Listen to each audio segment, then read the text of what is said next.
di PENS itu seperti apa sih, Prof? Sehingga kok teman-teman itu bisa langsung siap kerja itu loh. Inkubasinya itu modelnya kayak apa, Prof? Nggih, jadi ini menarik ya. Jadi untuk yang di masalahnya di inkubasi nanti untuk menyiapkan dari si mahasiswanya menjadi technopreneur ya. Apalagi nantinya di PENS kan juga punya visi nantinya menjadi kampus yang technopreneur ke depannya dia.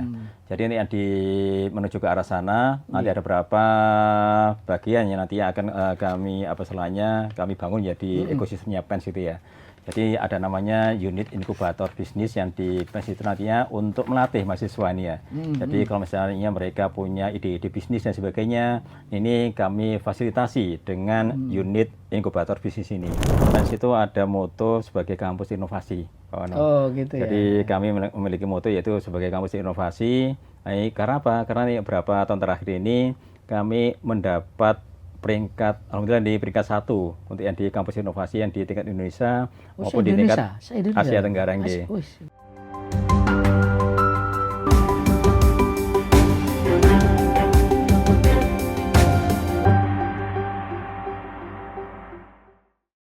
Assalamualaikum warahmatullahi wabarakatuh. Salam sehat dan salam sejahtera untuk kita semua.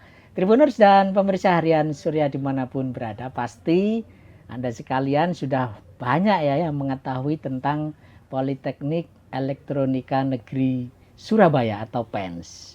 PENS dulu dikenal sebagai PENS ITS ya, karena memang kelahirannya dibidani oleh Institut Teknologi 10 November atau ITS tahun 1988. Tetapi kini PENS sudah terpisah menjadi lembaga tersendiri di bawah langsung Kementerian Kemendikti. Ya, setara dengan ITS gitu ya.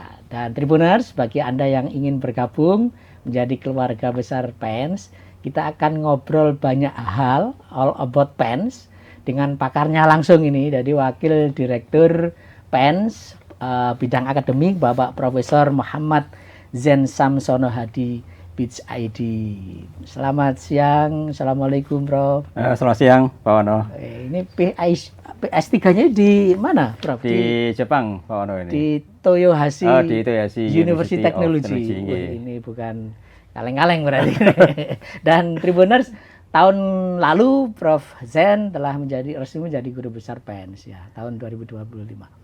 Baik, Prof, kalau menurut saya sendiri ya, Prof ya, pokoknya lulusan PENS itu kan nggak ada yang nganggur gitu ya. Lulus langsung kerja, bahkan sebelum lulus itu sudah diinden gitu ya.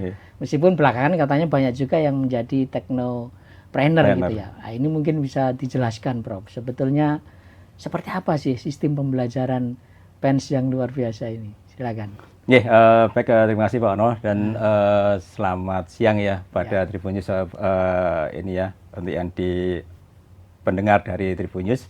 Jadi untuk yang di sini, kenapa nantinya di PENS ini ada semacam kayak apa istilahnya yang dari lulusannya atau alumninya nantinya ini bisa langsung bekerja ya, atau nantinya diserap langsung oleh industri, karena kami juga menerapkan sistem pendidikan yang membekali ke siswanya dia.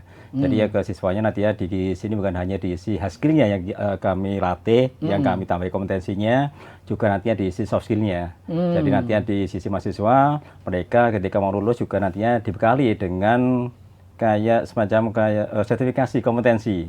Jadi sertifikasi kompetensinya bukan hanya dari nasional, dari BNSP, juga nantinya dari internasional. Jadi ada beberapa lembaga internasional yang akan memberikan sertifikasi kepada mahasiswa. Misalnya dari Huawei, dari Cisco, dari AWS, dan lain sebagainya.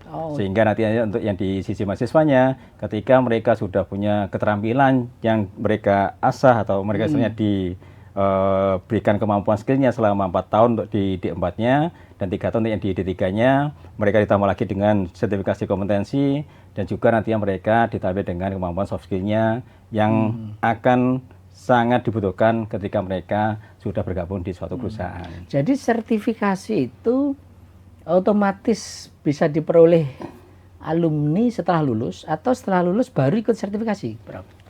Jadi mereka sebelum lulus. Sudah. Jadi di dalam materi perkuliahan itu, di dalamnya termasuk bagaimana agar dapat sertifikasi itu. Iya betul. Jadi untuk yang di berapa sertifikasi kompetensinya mereka ya kita berikan sebelum mereka lulus gitu ya. Sehingga artinya sebelum mereka nantinya menjadi wisudawan, ini nantinya mereka akan mendapatkan semacam sertifikasi kompetensi. Ini ada beberapa keunggulan, misalkan nantinya kemarin dari Huawei kita ada kerjasama dengan pihak Huawei, mereka memberikan sertifikasi gratis ya untuk yang dibagi mahasiswa PENS. Jadi nantinya ini akan kita berikan ke mahasiswa PENS. Jadi saking percayanya mereka itu, jadi mereka langsung dikasih, gitu ya para alumni. Jadi nanti di sini memang tidak semuanya ya, artinya nantinya ada beberapa yang prodi, yang masalahnya nantinya sesuai dengan yang di Huawei, nanti di teknologi di bidang telekomunikasi sama di IT, nanti kita berikan di bidang Huawei. Nanti yang di prodi yang lainnya kita berikan sesuai dengan kompetensi yang dimiliki oleh prodi tersebut. Oke. Prof Zen, saya kira teknologi makin berkembang ya, betul. Gitu ya, revolusi industri juga sekarang teknologi AI. Bagaimana PENS mengantisipasi ini dan bentuknya itu tertuang dalam kurikulum yang seperti apa, Prof, untuk mengadaptasi itu? Untuk yang di kurikulum sendiri ini kami menerapkan beberapa istilahnya untuk yang di sisi kebutuhan dari industri itu ya. Jadi nanti sini dari yang dibutuhkan industri, baik itu yang di lokal maupun yang di nasional maupun yang di global, ini nantinya kami adopsi ke dalam kurikulum yang ada di kami. Jadi yang di perkembangan teknologi dan sebagainya, ini kami dorong dari ketua program studinya untuk bisa langsung terjun ke industri, untuk bisa langsung terjun ke masyarakat dan sebagainya, untuk mengetahui gimana sih kebutuhannya ada di industri. Nah itu nantinya dengan adanya masukan dari stakeholder, baik itu dari industri, dari pemerintahan dan sebagainya, mereka akan ini nanti akan digunakan untuk melakukan revisi kurikulum. Jadi kami akan melakukan revisi ini setiap 4 sampai 5 tahun sekali. Jadi 5 tahun kurikulumnya dievaluasi, betul. Diadaptasi lagi gitu ya. Kayak sekarang ini ada perkembangan tentang teknologi AI dan sebagainya. Nah materi ini kami masukkan ke dalam kurikulum. Oke, Prof. Katanya kuliah di PENS ini sulit, Prof. Masuknya sulit, lulusnya juga sulit gitu ya. Jadi isinya itu praktek saja gitu. Bagaimana agar juga mahasiswa itu tetap nyaman tuh, Prof, di tengah ketatnya perkuliahan di sana? Jadi yang dimasuknya PENS sebenarnya ini ya sama dengan yang lainnya ya.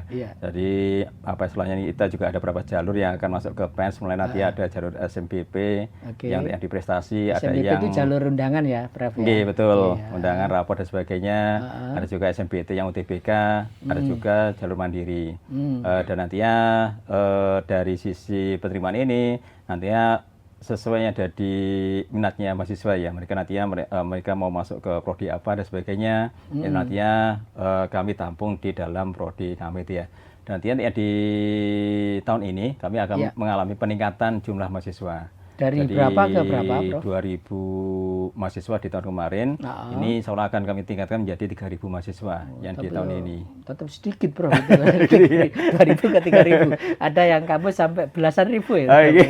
Ini karena kami juga agak ini ya, masalahnya kampusnya masih ini ya di dalam kampusnya ITS. Jadi kami memiliki saat ini ada 3 kampus. Yang di kampusnya ada Surabaya itu sekitar 4,7 hektar. Surabaya itu di daerah Keputih ya, Prof.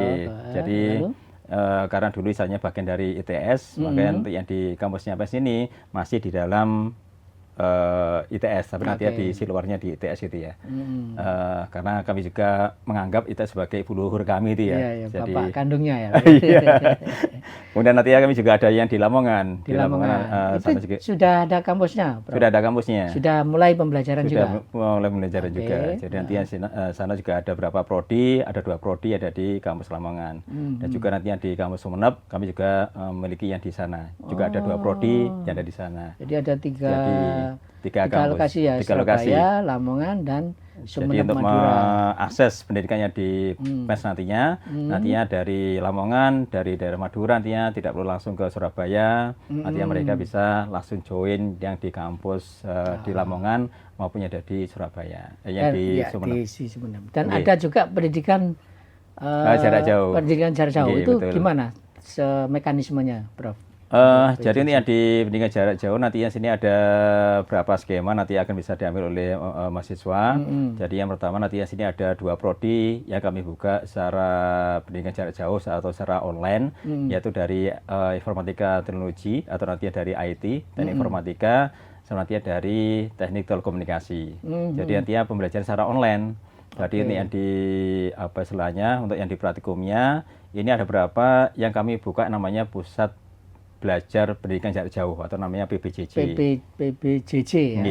Nah, itu nantinya ini ada 3 lokasi kota yang sudah ada saat ini, ada yang di Mojokerto, di Sidoarjo, sama nanti yang di Ponorogo.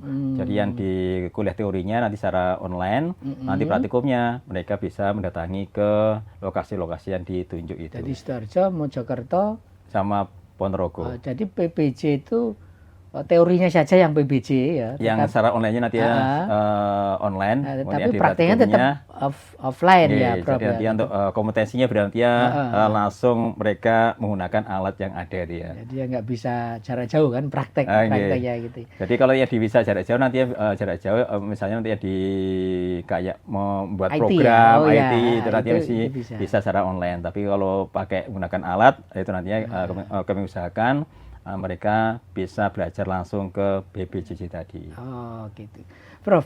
Saat ini itu kan apa ya? Memang tenaga ahli yang dibutuhkan untuk vokasi itu kan besar ya. Iya betul. Nah mungkin bisa disampaikan juga apakah ada kiat khusus ya? Misalnya bagaimana selain tadi sertifikasi ya, inkubasi di PENS itu seperti apa sih, Prof? Sehingga kok teman-teman itu bisa langsung siap kerja itu loh. Inkubasinya itu modelnya kayak apa, Bro?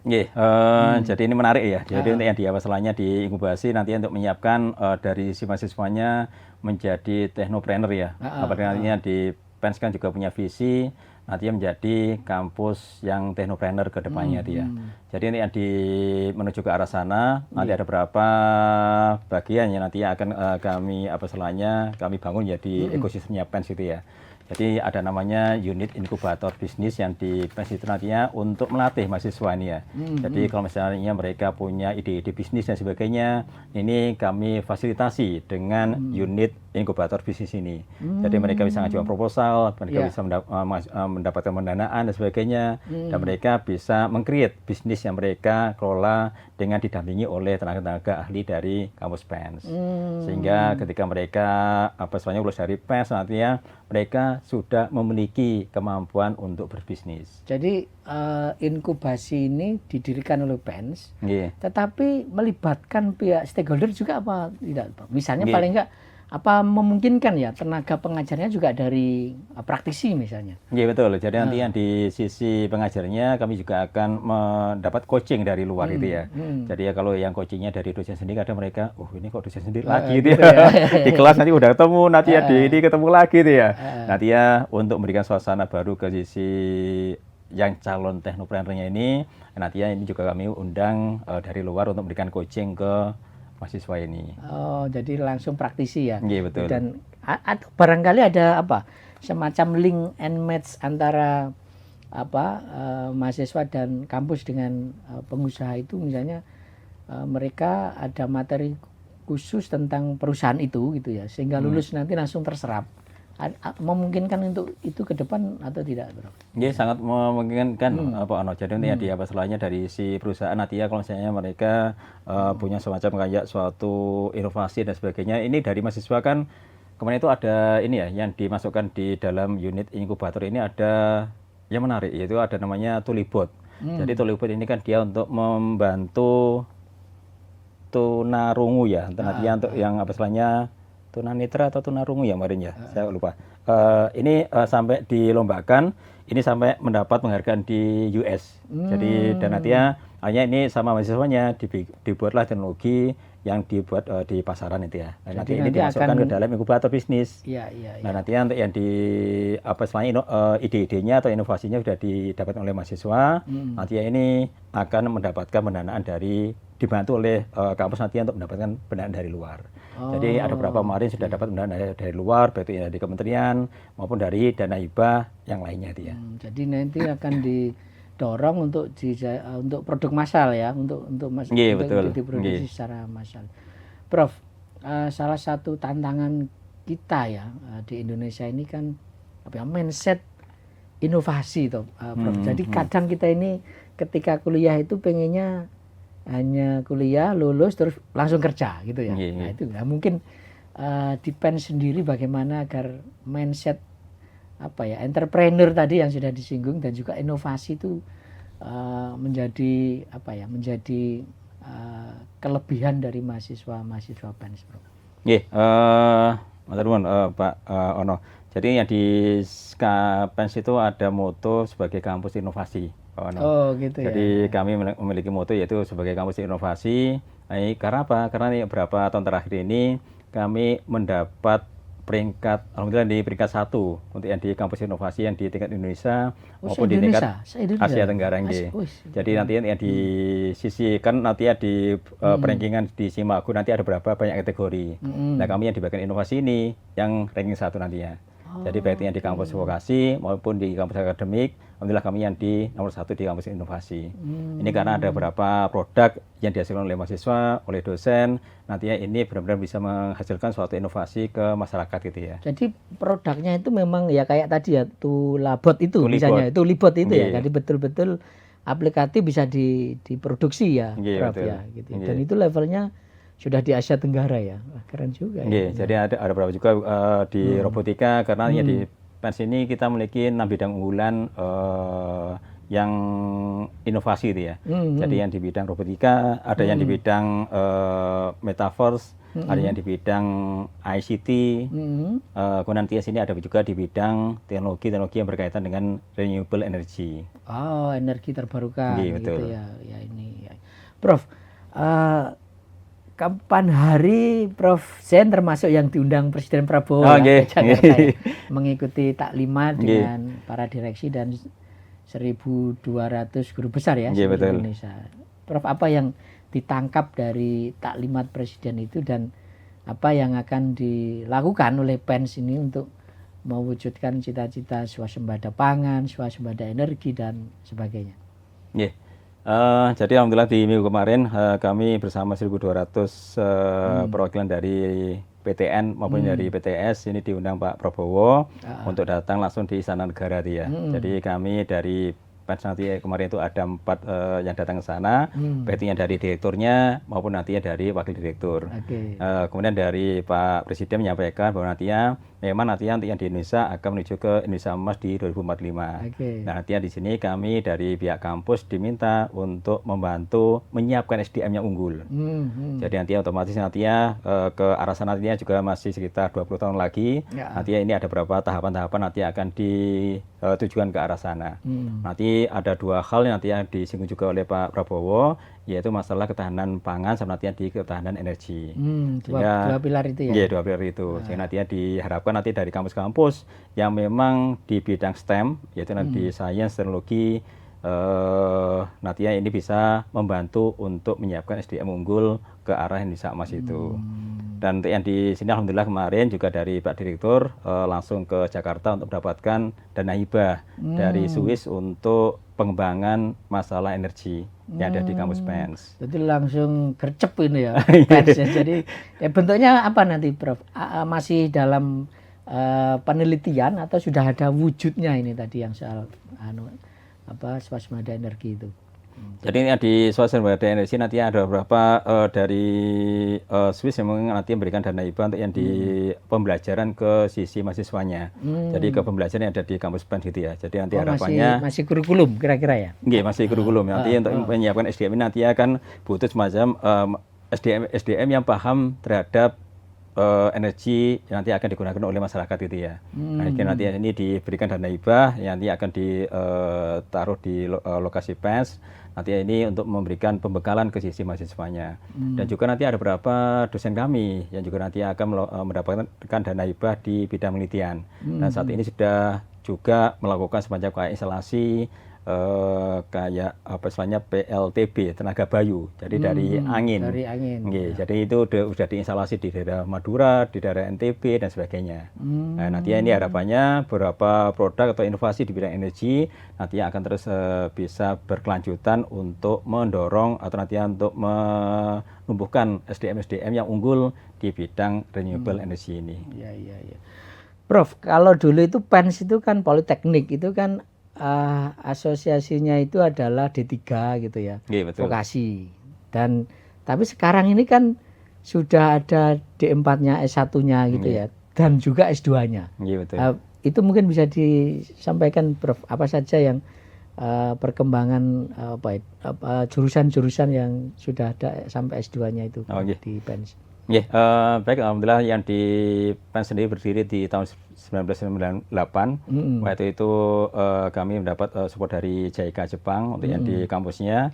Jadi waktu itu hanya ada 2 prodi D3 yang ada, yaitu dari telekomunikasi sama nanti dari elektronika.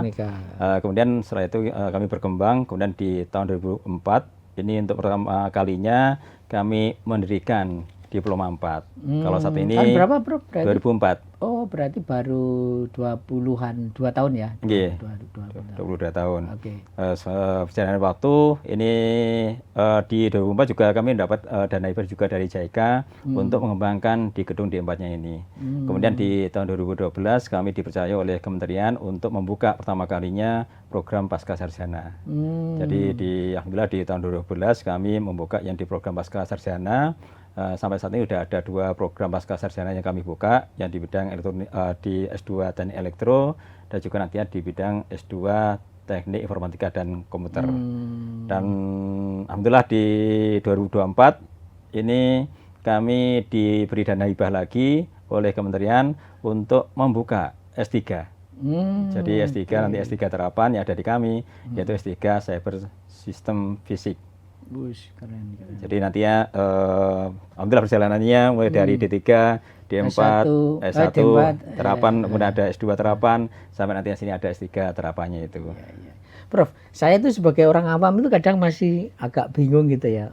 Apa sih sebetulnya perbedaan vokasi sama S1 sih, Prof, gitu ya. Nah, itu mungkin bisa dijelaskan apa keunggulan dan diversifikasi masing-masing itu, Prof, sebetulnya.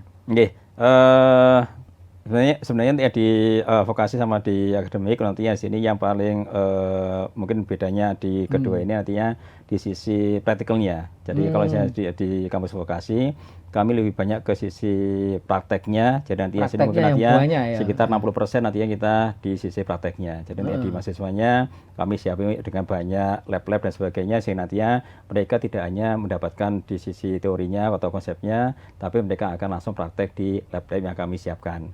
Dan di lab-labnya ini kami mengadopsi dari Jepang. Jadi karena kebanyakan dana hibah ini juga awalnya juga dari Jepang, sehingga nantinya jadi waktu itu JICA atau Jepang ini ketika memberikan dana hibah bukan hanya memberikan dana hibah gedung sama alatnya, tapi mereka juga mengirim profesornya dari Jepang ini ke PENS. Juga nanti dari PENS ada beberapa dosennya dikirim ke Jepang untuk mendapatkan training selama setahun di sana.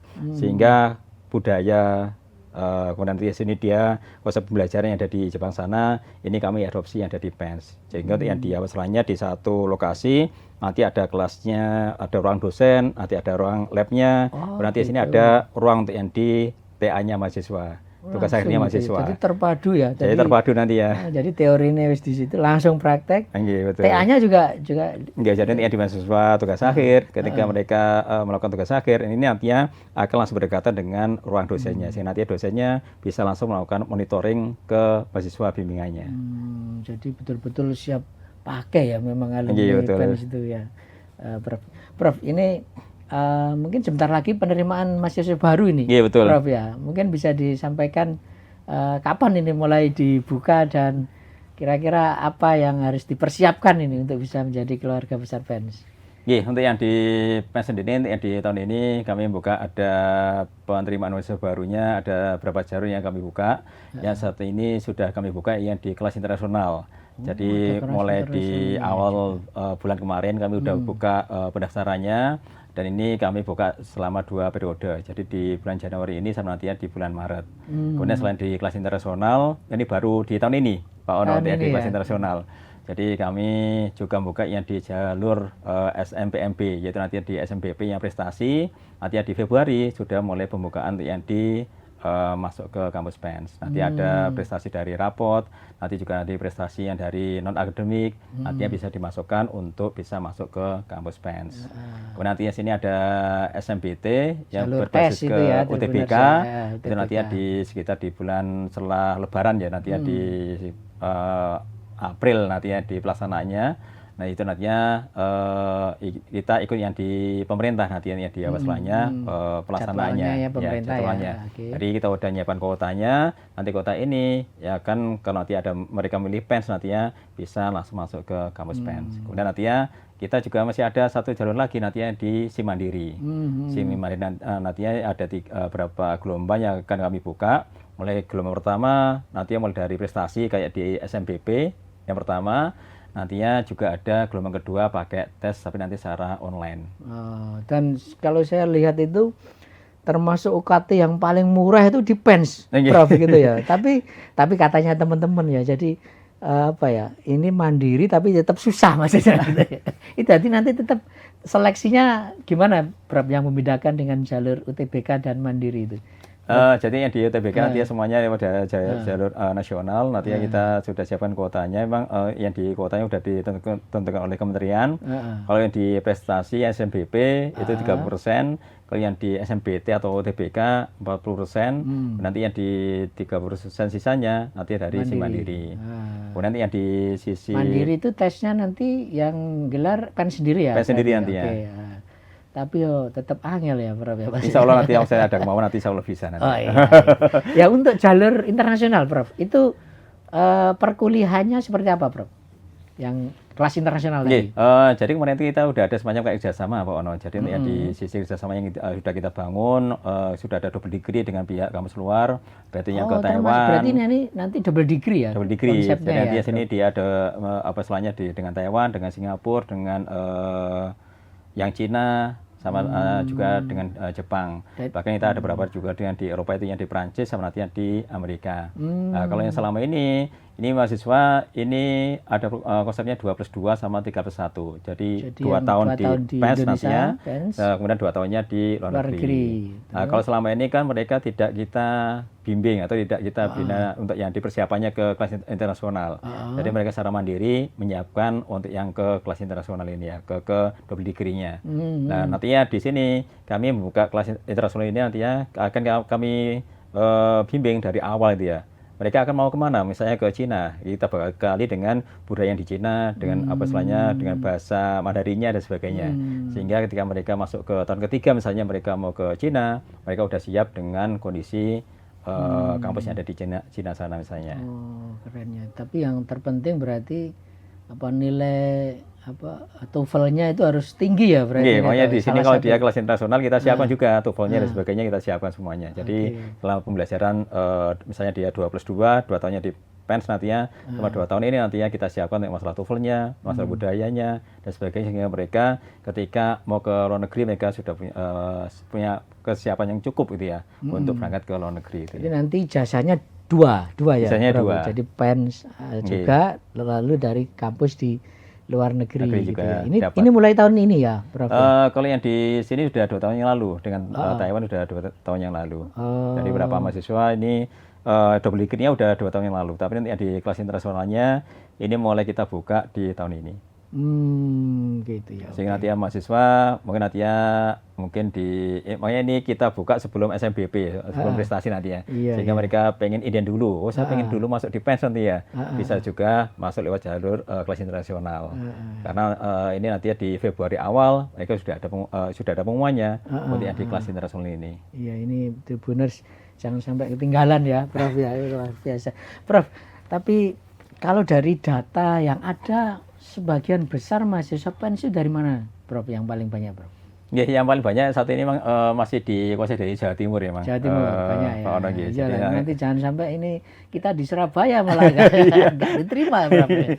Tapi yang di luar Surabaya dari mana aja? Sudah menyebar memang nanti ya. Yang paling banyak kemarin waktu kita data itu memang dari Jawa Timur yang pertama, kemudian Jawa Barat yang kedua, kemudian Jawa Tengah, Jogja sama Jakarta itu ya. Setelah itu nanti ya dari Sumatera juga ada, dari Maluku atau Bali nanti juga ada, Kalimantan juga ada.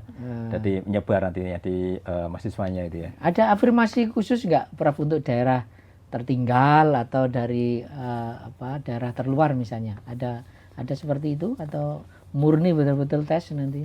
Oke, sementara ini belum ada nanti ya. Jadi ini ada masalahnya dari sisi prestasinya. Memang nanti sini kami karena dulunya kami dari vokasi, sehingga nanti sini yang dari anak-anak SMK dan sebagainya, ini kami yang terutama yang di Mandiri nanti yang kita atau nanti yang di SMBP-nya ini kami akan berikan semacam kayak scoringnya lebih ke terutama ke SMK dia nanti agar bisa masuk ke kampus PENS gitu ya. Jadi intinya Prof Zen pokoknya ada kemauan, ada semangat, insya Allah lah ya bisa bergabung menjadi PENS Surabaya dan anti nganggur lah gitu. Insya Allah. Terakhir Prof, soal teknopreneur tadi ya, yang ingin ditekankan lagi juga kan selain terserap tenaga kerja adalah teknopreneur gitu ya. Mungkin ada kiat khusus agar mungkin startup baru itu bisa bermunculan dari PENS. Ya. Untuk yang di kiat khususnya karena kami dari PENS ini kan ada 4 jurusan ini, Pak No. Jadi mulai dari jurusannya di bidang elektro, nanti ada ini jurusan besar, tapi ada sub-sub. Iya betul, yang program studinya. Program studinya. Jadi yang di sini ada di bidang elektro, nanti di bidang IT, nanti di bidang mekanika energi, dan juga nanti di bidang multimedia kreatif. Jadi nanti dari gabungan ini kami harapkan nanti sini dia itu bisa saling sinergi satu sama lainnya. Jadi untuk yang menghasilkan suatu inovasi kan nantinya bukan hanya dari satu prodi atau nanti dari satu jurusan ya, tapi nanti gabungan dari beberapa jurusan yang ada di kampus PENS. Misal nanti sini di bidang energi, nanti sini untuk membikinkan semacam kayak videonya atau nanti dibikinkan semacam kayak kontennya dan sebagainya, konten kreatornya dan sebagainya akan disupport dari jurusan multimedia kreatif. Sehingga nanti ada dari kolaborasi yang ada di kampus PENS nantinya akan bisa menghasilkan inovasi yang nantinya benar-benar dibutuhkan oleh masyarakat gitu ya.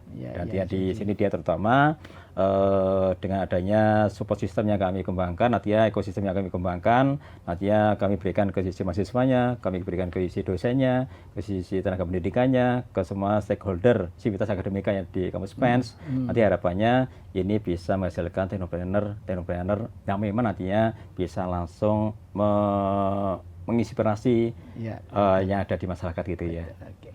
Baik, Tribuners dan pemirsa harian Surya dimanapun berada, tadi banyak hal yang sudah disampaikan Prof Zen ya, dan teman-teman yang ingin bergabung dengan PENS Surabaya, ini Februari bulan depan ya, Prof, untuk siap-siap ada kelas internasional, ada jalur undangan SNBP, lalu ada SNBT ujian UTBK, lalu masih ada juga jalur mandiri, dan yang terakhir ada pendidikan jarak jauh ya, Prof. Jadi pendidikannya secara teori dari jarak jauh, tetapi prakteknya ada di 3 tempat, di Mojokerto, lalu ada di Sidoarjo, di Mojokerto, di Ponorogo.